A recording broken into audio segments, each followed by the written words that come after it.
परिवर्धन जैविकी के अध्यापन को आगे बढ़ाते हुए हमने विगत कक्षा में विभेदन के बारे में पढ़ा था। विभेदन उत्पत्ति कार्यप्रणाली नियंत्रण के बारे में हम इस आज की वार्ता के दौरान पढ़ेंगे और समझने का प्रयास करेंगे। विभेदन हमने देखा किस प्रकार काम करता है, कितने प्रकार का हो सकता है, कैसे किस किस आधार पर मॉर्फोजेनिक या आकारिकीय कार्यकीय केमिकल रासायनिक विभेदन की हम बात कर चुके हैं।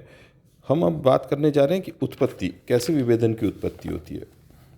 आपको याद होगा स्पीमैन वाले एक्सपेरिमेंट का, जिसका हमने जिक्र पहली कक्षाओं में आपसे किया कि किस प्रकार स्पीमैन ने न्यूएट की एग को लेकर के, एम्ब्रियो को लेकर के, एग को लेकर के, डेवलपिंग एग को लेकर के उस पर विभिन्न तरह की एक्सरसाइजेस करी, एक्सपेरिमेंट्स किए और फिर उस पर उससे बहुत सारे निष्कर्ष उन्होंने निकाले। तो जब हम आपसे बात कर रहे थे और हमने आपसे कहा उनके एक साथी ने किस प्रकार उसमें बाल से एक लूप बना करके दो हिस्सों में उसे बांट दिए, एक जिसमें न्यूक्लियस था, उसमें प्रेरक था, न्यूक्लियस और ग्रे क्रीसेंट का कुछ बहुत बड़ा भाग था, तो जिसके कारण उसमें उत्परिवर्तन हुआ, बदलाव हुए और बहुत बदलाव होने के बाद वो विभेदन होने के बाद वो पूरा एम्ब्रियो बन गया। उसके बाद हमने आपसे बताया था कि उसके अंदर उन्होंने उस छल्ले को थोड़ा ढीला किया और जो इधर वाली सेल्स थी जो कि 16 स्टेज सेल में पहुंच गई थी, वो स्टेज से कुछ सेल्स इस तरफ, जिस तरफ की सिर्फ साइटोप्लाज्म से जैसे ही पहुंची, यानी न्यूक्लियस जैसे ही पहुंचा एक कोशिकाओं का, इसमें भी दूसरे हिस्से में भी विदलन भी शुरू हो गया और उसमें सेल्स दूसरी और डेवलप हो गई। वो उसमें थोड़ा सा एम्ब्रियो लेट डेवलप हुआ, छोटा डेवलप हुआ, रिटार्डेड डेवलपमेंट हुई, पर हुई ज़रूर। तो इसी आधार को बनाते हुए वेलेंस्की ने भी 1970 में अपने प्रोटीन प्रतिरूप के बारे में बतलाया और बहुत सारे साइंटिस्ट ने इस पर काम किया और उन्होंने बताने की कोशिश करी कि कैसे होता है, तो कैसे होती है विभेदन की उत्पत्ति या कैसे होता है विभेदन के ऊपर इस प्रकार की चीज़ें। इस बारे में इन 2-3 साइंटिस्ट ने मुख्य कार्य किया। एक उसमें से है टोटिपोटेंसी ऑफ न्यूक्लियस, केंद्रक की पूर्ण शक्ति। केंद्रक की पूर्ण शक्ति, ये सारे ही साइंटिस्ट इस चीज़ को प्रूव कर चुके हैं पहले, चाहे वो हर्टविग हो, चाहे स्पीमैन हो, चाहे और बाकी के जिन्होंने डेवलपमेंट बायोलॉजी में काम किया। कि 1928 में स्पीमैन ने, हमने आपसे न्यूएट है ना, ट्राइटोरस न्यूएट के अंडे के भाग वाली बात अभी आपसे बताई, तो जिसमें न्यूक्लियस नहीं था उसमें विदलन हुआ ही नहीं, तो न्यूक्लियस का होना बहुत ज़रूरी। ये वाली बात जो अभी थोड़ी देर पहले, 1 मिनट पहले मैंने आपसे कही। उसी प्रकार रॉबर्ट ब्रिजेट और थॉमस किंग ने 1952 में मेंढक के अंडों पे ग्लास रॉड, ग्लास नीडल से उसको एक्टिवेट किया, केंद्रक को हटा दिया और उससे विकसित भ्रूण की कोशिकाओं को केंद्र स्थापित किया, है ना। तो स्थानांतरित केंद्रक सामान्य केंद्र विभाजन में जाता है, कोरक कोशिकाएं बनाता है और सामान्य वयस्क का निर्माण कर देता है। एक नई चीज़ पता चली कि किस प्रकार उन्होंने उसके अंदर से न्यूक्लियस चेंज किया और उसके बाद भी उसमें एडल्ट बन गया, न्यूक्लियस ऐड कर देने से, कि केंद्र हमेशा सर्वशक्तिमान होता है। ये इस चीज़ से, ऐसे एक्सपेरिमेंट से पता चला है। एक अन्य प्रयोग में फिश्बर्ग और गुर्डॉन ने काफ़ी काम किया 1968 में विभेदित आंतरिक कोशिकाओं, एंडोडर्मल कोशिकाओं को एम्फीबिया के टेडपोल लार्वा से अकेंद्रीय एम्फीबियन अंड में स्थानांतरित किया। समझने की कोशिश करिएगा, डिफरेंशिएट हो चुकी थी जो सेल, उसमें से एंडोडर्म की सेल्स निकाल करके टेडपोल लार्वा के ए न्यूक्लिएटेड एग में स्थानांतरित किया। इसमें सामान्य वयस्क का निर्माण हो गया। ये भी एक चीज़ का पता चला। एक और इम्पॉर्टेंट बात है कि केंद्रक के अलावा role of cytoplasm during differentiation, अंड कोशिकाओं के कोशिका द्रव्य, मैंने इसमें लिखा अंडे की कोशिका द्रव्य का विभेदन योगदान, बिल्कुल सही है कि विभेदन में योगदान अंड कोशिकाओं के कोशिका द्रव्य भी एक इम्पॉर्टेंट रोल प्ले करता है और कोशिका द्रव्य से कुछ ना कुछ प्रभाव, काफ़ी कुछ प्रभाव, विशेष प्रभाव केंद्रक पे पड़ते हैं और इसी वजह से ये कोशिकाओं की, विभिन्न तरह की कोशिकाओं का डिफरेंशिएशन या विभेदन होता है। इसके सपोर्ट में डेनियली ने 1955 में एक एक्सपेरिमेंट किया। उन्होंने क्या करा कि अमीबा प्रोटियस, अमीबा की एक जाति, और एक दूसरी जाति अमीबा डिस्क्वाइडिस, ये दोनों अमीबा लिए, अमीबा प्रोटियस का उन्होंने न्यूक्लियस निकाल दिया, बाहर निकाला, और इस अमीबा प्रोटियस के न्यूक्लियस को अमीबा डिस्क्वाइडियस में से एक न्यूक्लियस बाहर निकाल, वे भी इससे भी न्यूक्लियस बाहर निकाल दिया, और उसकी जगह अमीबा प्रोटियस से जो निकाला था न्यूक्लियस वो डाल दिया। तो उन्होंने ये पाया कि अमीबा प्रोटियस का जो न्यूक्लियस था वो अमीबा डिस्क्वाइडियस के लक्षणों के साथ काम करने लग गया, यानी कि जो साइटोप्लाज्म था अमीबा डिस्क्वाइडियस का, उसने कुछ इस प्रकार का प्रभाव डाला अमीबा प्रोटियस के न्यूक्लियस पे कि वो बिल्कुल अमीबा डिस्क्वाइडियस के न्यूक्लियस की तरह ही वर्क करने लग गया।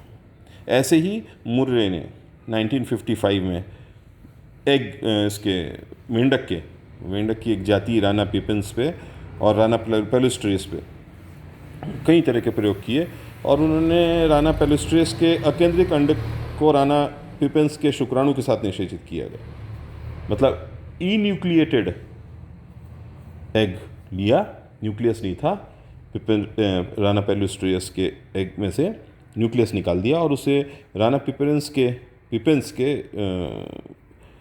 स्पर्म से, शुक्राणु से निषेचित कराया गया। फिर विदलन की दर और व्यवस्था बिल्कुल वैसे ही पाई गई जो स्पीड से राना पेलुस्ट्रियस, यानी पेलुस्ट्रियस का जो साइटोप्लाज्मिक भाग था उसने इंपॉर्टेंट रोल प्ले किया। न्यूक्लियस से कोई फर्क नहीं पड़ा इस प्रकार का कि इसका न्यूक्लियस पहुंच गया तो उसके कारण कोई उसकी समय और जिस उस जाति विशेष की लक्षण होते हैं उसी हिसाब से काम किया उसने। ऐसे ही हर्टमैन ने 1924 में और प्रेस्कॉट ने 1956 में ये बतलाया कि अमीबा का न्यूक्लियस डिवाइड होने से रुक जाता है अगर आपने साइटोप्लाज्म हटा दिया तो रोल ऑफ साइटोप्लाज्म तो है, कितना है और कितना ज़्यादा है इसकी बात कभी और करेंगे। अभी इस समय ये जान लेते कि रोल ऑफ साइटोप्लाज्म है।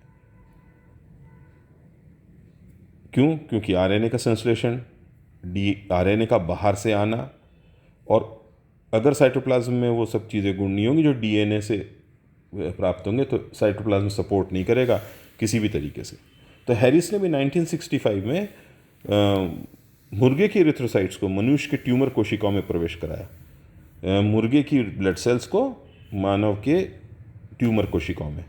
इन इरिथ्रोसाइट्स में केंद्रक भी उपस्थित था, नेचुरली होगा, इरिथ्रोसाइट्स में, बर्ड की इरिथ्रोसाइट्स में होता है, पर यह सामान्यतः अकार्यकीय रहे। इन्हीं के केंद्रक को ट्यूमर कोशिकाओं में प्रवेश कर गया तो जिनमें से इनके द्वारा डीएनए और आरएनए का संश्लेषण प्रारंभ हो गया।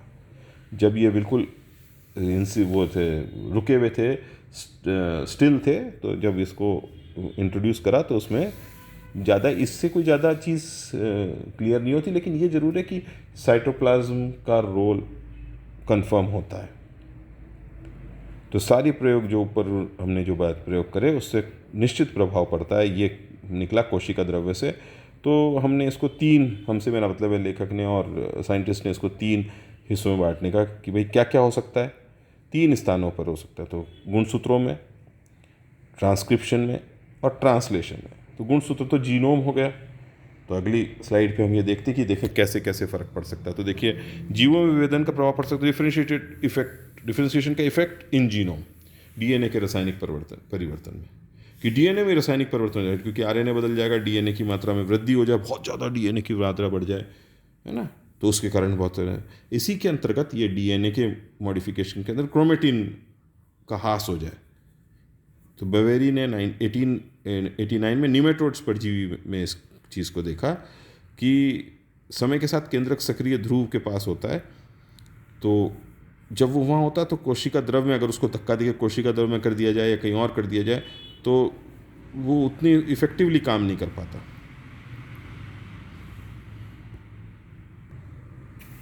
बवेरी ने जिस एक्सपेरिमेंट की मैं बात कर रहा हूँ उसके अंदर उन्होंने ये करा कि उन्होंने नीमेटोड परजीवी जो होते हैं नीमेटोड को लिया और उनके अंडे की स्टडी उन्होंने करी कि भाई ये फर्टिलाइज्ड एग काम कैसे कर रहा है, इसमें किस तरीके से परिवर्तन होता है। तो उन्होंने पाया कि जब सेकंड डिवीजन होता है, सेकंड क्लीवेज होता है, तो उस समय केंद्रक सक्रिय ध्रुव के पास होता है, एक्टिव जो पोल है उस पे होता है, और वो क्या करता है, वो अपना कुछ गुणसूत्रीय पदार्थ बाहर निकाल देता है, कोशिका द्रव में डाल देता है।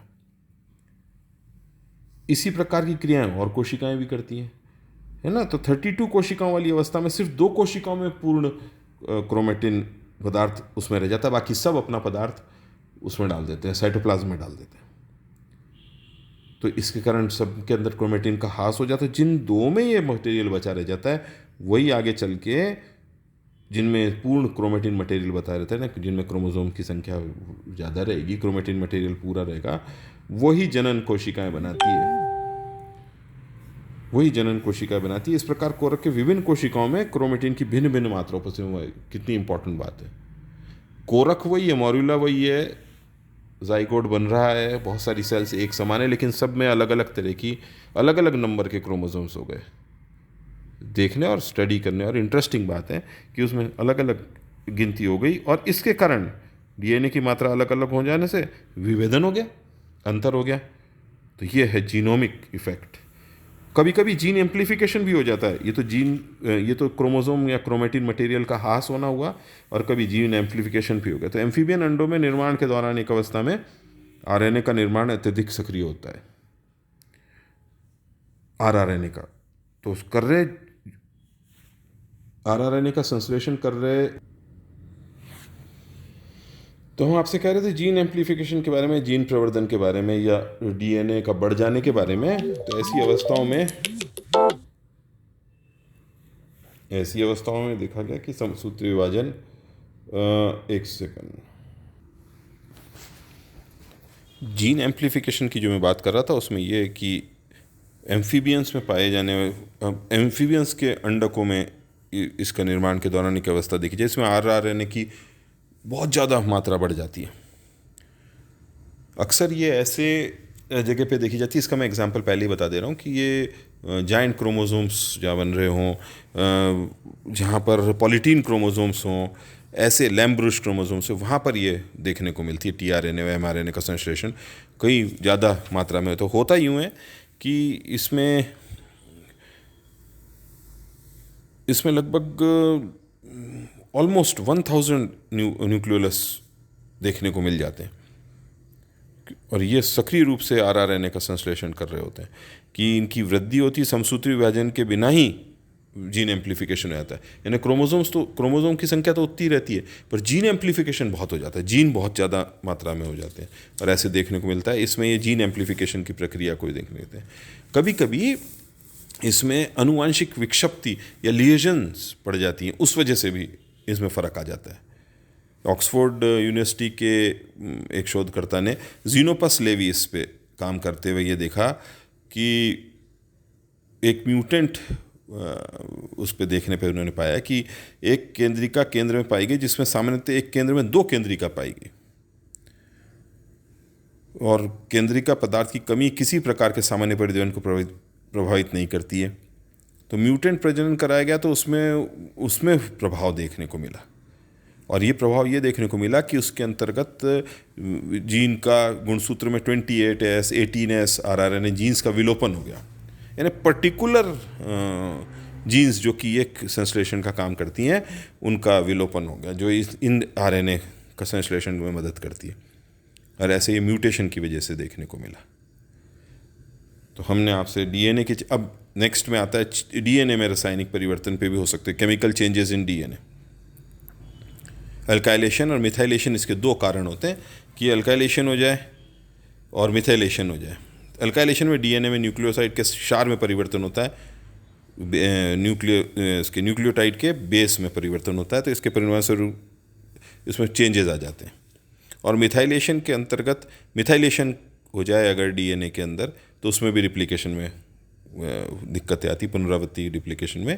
तो ये भी चेंज देखने को मिलता है। एक control of differentiation during transcription, ये एक अनुलेखन के दौरान विभेदन का नियंत्रण।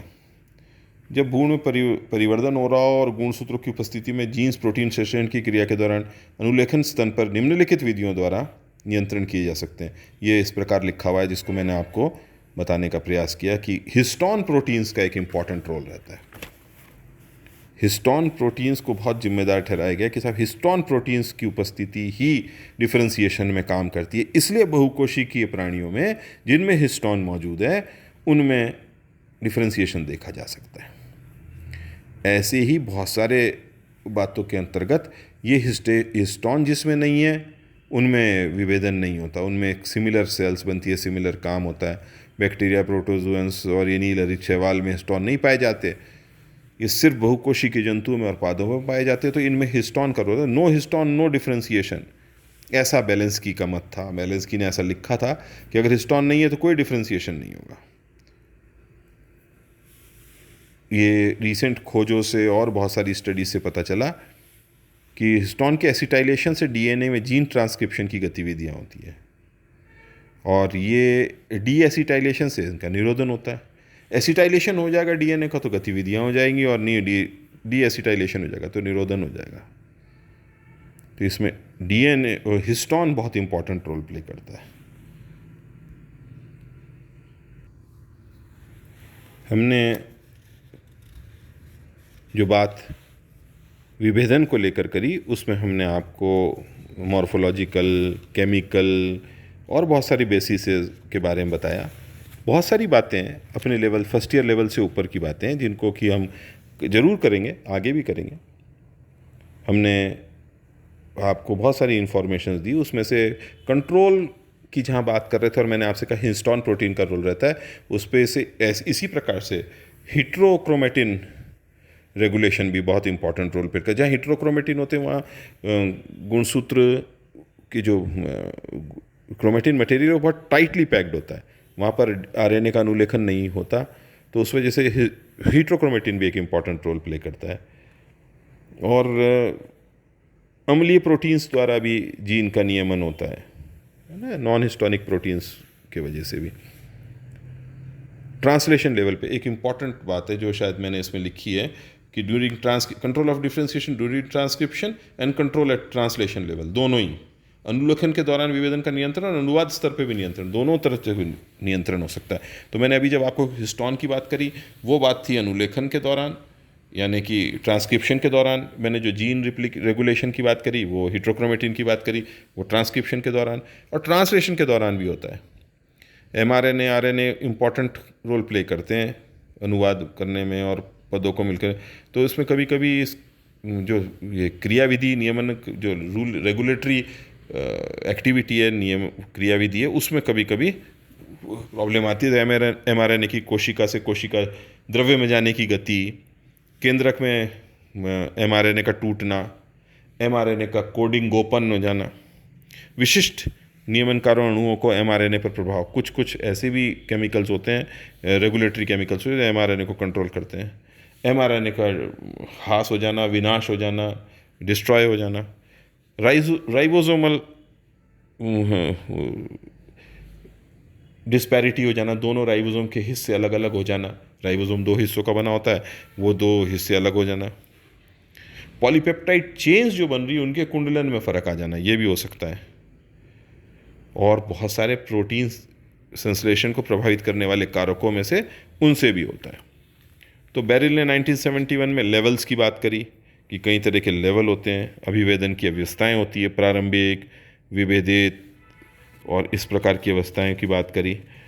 तो बस इतना काफ़ी है आपके फर्स्ट ईयर लेवल के ऊपर। तो स्टेम सेल्स की बात हम बाद में करेंगे, अगली कक्षा में इससे आगे के बारे में पढ़ेंगे।